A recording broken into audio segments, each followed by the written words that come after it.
শুভ সকাল।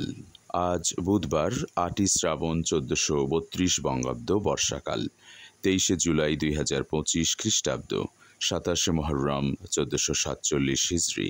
আবহাওয়ার সংক্ষিপ্ত পূর্বাভাস। আজ রংপুর বিভাগের লালমনিরহাট জেলায় সর্বোচ্চ ৩৭ ডিগ্রি সেলসিয়াস এবং সর্বনিম্ন ২৯ ডিগ্রি সেলসিয়াস তাপমাত্রা বয়ে যেতে পারে।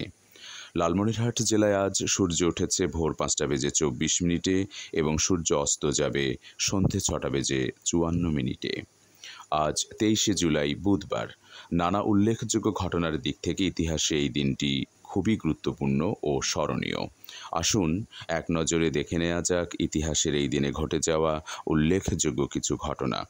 ১৮৯৩ সালের আজকের এই দিনে কলকাতায় বঙ্গীয় সাহিত্য পরিষদ, পূর্বতন বেঙ্গল একাডেমি অফ লিটারেচার স্থাপিত হয়। ১৮৮১ সালের আজকের এই দিনে আন্তর্জাতিক ক্রীড়া সংস্থাসমূহের মধ্যে সবচেয়ে পুরাতন আন্তর্জাতিক জিমন্যাস্টিক ফেডারেশন প্রতিষ্ঠিত হয়। ১৯২৭ সালের আজকের এই দিনে ব্যক্তিগত উদ্যোগে ভারতের মুম্বাই শহরে প্রথম বেতার সম্প্রচার শুরু হয়। ২০০৭ সালের আজকের এই দিনে বিমান Bangladesh airlines public limited company বা PLC-তে পরিণত হয়।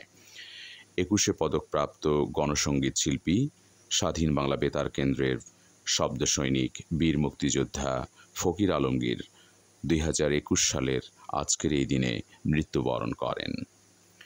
১৮৯৮ সালের আজকের এই দিনে বিংশ শতকের বিশিষ্ট বাঙালি কথাসাহিত্যিক তারাশঙ্কর বন্দ্যোপাধ্যায় জন্মগ্রহণ করেন।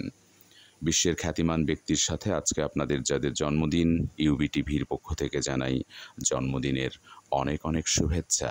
শুভ জন্মদিন, আনন্দে কাটুক আপনাদের বিশেষ দিনটি।